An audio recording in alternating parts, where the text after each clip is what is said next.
Halo, kembali lagi dengan saya Suci Walandari dari Kejuruan Data Analis PPKD Jakarta Selatan. Kali ini materi kita adalah Supervised Learning terkait decision tree.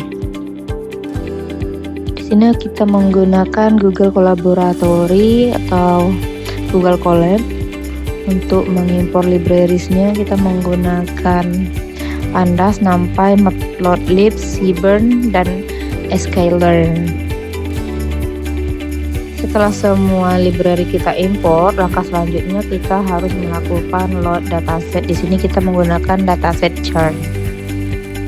Setelah kita melakukan loading dataset, maka nanti akan tampil dataset dalam bentuk tabel yang berisikan field-field yang ada di dalam dataset itu seperti usia, lama berlangganan, bulan, jumlah pengaduan, paket internet, dan metode pembayaran serta churn-nya. Langkah selanjutnya adalah eksplorasi data awal yang sering kita kenal dengan ADA. Pada tahap data eksplorasi, kita menggunakan dfinfo untuk mencari atau melihat jenis atau tipe datanya, apakah sudah integer atau belum.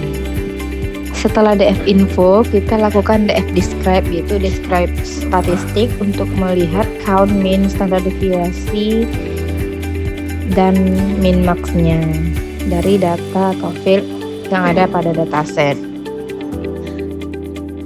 Selanjutnya kita menghitung berapa banyak disk churn dan yang tidak churn. Terlihat ada grafik yang menunjukkan adanya churn sebanyak 80 dan yang tidak churn sebanyak kurang lebih 120.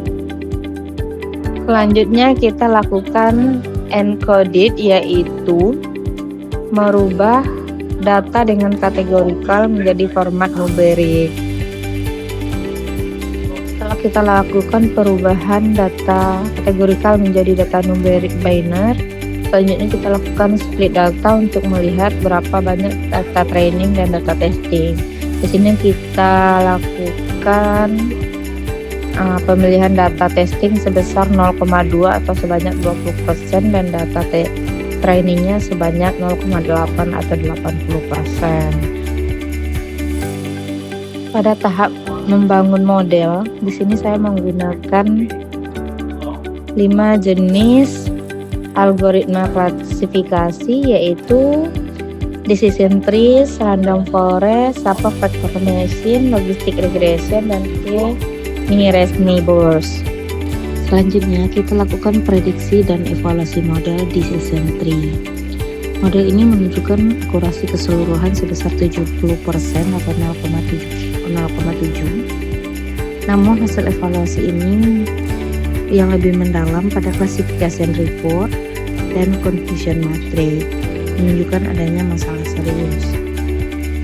Pada classification report ini, kelas 0 memiliki recall sempurna, yaitu 1, yang berarti model berhasil mengidentifikasi 100% dari semua kasus yang benar-benar 0. Presisinya adalah 0,70.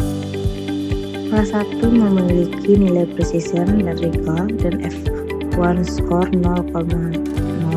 Ini mengonfirmasi bahwa model sama sekali tidak mampu mendeteksi atau memprediksi kelas 1. Selanjutnya pada confusion matrix, untuk model decision tree ini menunjukkan bahwa model tersebut gagal total dalam memprediksi kelas 1. Secara spesifik, model memprediksi semua data sebanyak 40 data total dari 28 tambah 12 0 tambah 0 sebagai kelas 0.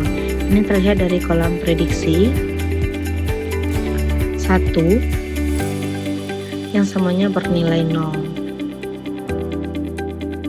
Dari 28 kasus yang sebenarnya adalah kasus 0 atau aktual, model berhasil memprediksi semuanya dengan benar sebanyak 28 true negatif.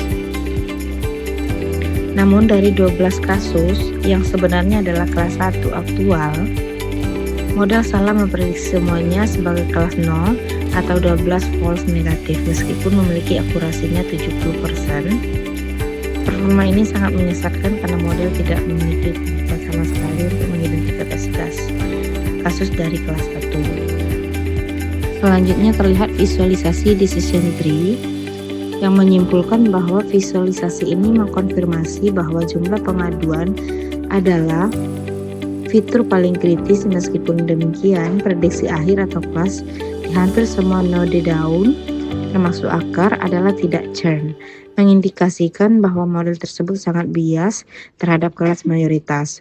Pola ini konsisten dengan hasil evaluasi sebelumnya yang menunjukkan model tidak mampu memprediksi kelas minoritas atau churn.